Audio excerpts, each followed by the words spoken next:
Welcome to Ruhi की कहानी। उम्मीद है आप सब ठीक होंगे। चलिए शुरुआत करते हैं आज की कहानी की। ये कहानी रेहान की है, जिसके साथ एक खौफनाक वाक़या पेश आता है जब वह अपने हॉस्टल में अकेले एक रात रुकता है। मेरा नाम रेहान है और मैं उत्तर प्रदेश का रहने वाला हूँ। मैं एक स्टूडेंट हूँ, इसलिए मैं पढ़ाई करने के लिए एक हॉस्टल में रहता था। उस हॉस्टल में मेरे बहुत से फ्रेंड थे। दिवाली का टाइम आने वाला था। मेरे सभी फ्रेंड्स घर जा रहे थे।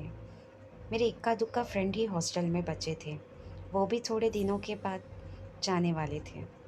मेरा घर चूँकि शहर के पास ही एक गांव में था और मैं बीमार भी पड़ गया था पहले, जिस कारण से मेरी बहुत सी स्टडी भी बर्बाद हो गई थी। तो मैंने हॉस्टल में ही रहने का निश्चय किया ताकि मैं अपनी छूटी हुई स्टडी को पूरा कर सकूं। मेरे घर वालों ने भी मुझे मंजूरी दे दी वहीं रुकने की। जो मेरे बचे हुए दोस्त थे, अब वे भी अपने घर चले गए। हॉस्टल में बचा तो मैं और मेरा वार्डन। दिवाली की रात आने वाली थी, तो मेरा वार्डन भी मुझे चाबी देके अपने घर चला गया। अब हॉस्टल में केवल मैं ही बचा था। मैं अपनी पढ़ाई करके सोने चला गया। रात के करीब 2 बजे मेरी नींद खुली। मुझे किसी ने फुसफुसाने की आवाज़ सुनाई दी, पर हॉस्टल में मेरे अलावा तो कोई भी नहीं था। तो ये आवाज़ कौन कर रहा था? मैं बहुत डर गया कि एक तो इस सुनसान हॉस्टल में मेरे अलावा कोई भी नहीं है, और ऊपर से आती हुई यह आवाज़ मेरे शरीर में कपकपी उठ गई और मैं कांपने लगा। उस वक्त मेरा चुप रहना ही सही था, क्योंकि बाहर कौन है ये मैं नहीं जानता था। मैंने रज़ाई अपने मुंह तक ओढ़ ली और सोने की कोशिश करने लगा कि तभी मेरे दरवाजे पर हल्की सी खटखटाने की आवाज़ आई। मारे डर के मेरे पसीने छूट रहे थे। आवाज़ थोड़ी देर तक हुई, फिर घोर चुप्पी छा गई। घोर सन्नाटा हो गया पूरे हॉस्टल में।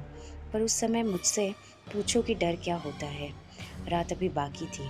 मैं खुद को मन ही मन ये बोल रहा था कि और रुको यहाँ, घर चले जाते तो क्या बिगड़ जाता। नहीं, पर साहब को तो पढ़ना है, बड़े आइंस्टाइन बनेंगे। अब भुगतो। यही सोच रहा था कि एकदम से माहौल में फिर से वही डर छा गया। मेरे कमरे के बाहर किसी के चलने की आवाज़ें आ रही थी। थोड़ी देर बाद आवाज़ बंद हो गई कि तभी दरवाजे को ज़ोर-ज़ोर से उसने पीटा। थोड़ी देर बाद उसने मेरा नाम पुकारा, रेहान। बस यही काफ़ी था एक हार्ट अटैक के लिए। उसको मेरा नाम कैसे पता चला? वो बोला, बाहर तो आओ, दरवाज़ा खोलो, मुझे अंदर नहीं बुलाओगे? वो आवाज़ किसी इंसान की तो नहीं हो सकती थी। बहुत ही डरावनी आवाज़ थी।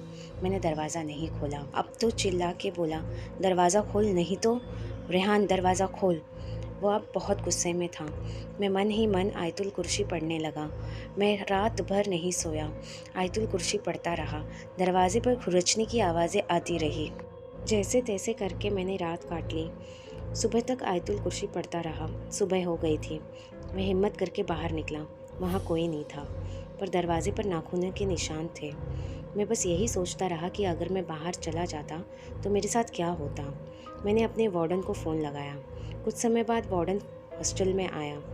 मैंने उसे चाबी दी और कहा, मैं अपने घर जा रहा हूँ। मैंने उसे रात का सारा किस्सा सुनाया, पर वो चुप था।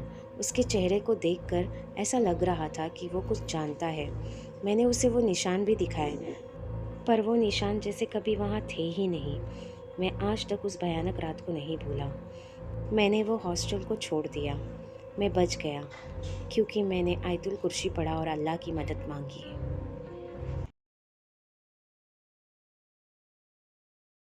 उम्मीद है मेरी कहानी आपको पसंद आई होगी। मेरी कहानी पसंद आने पर मेरे चैनल को लाइक, सब्सक्राइब और बेल नोटिफिकेशन हिट ज़रूर कीजिएगा, ताकि ऐसी ही और दिलचस्प कहानियाँ आपको और सुनने को मिलें। और मेरे चैनल से जुड़े रहिए।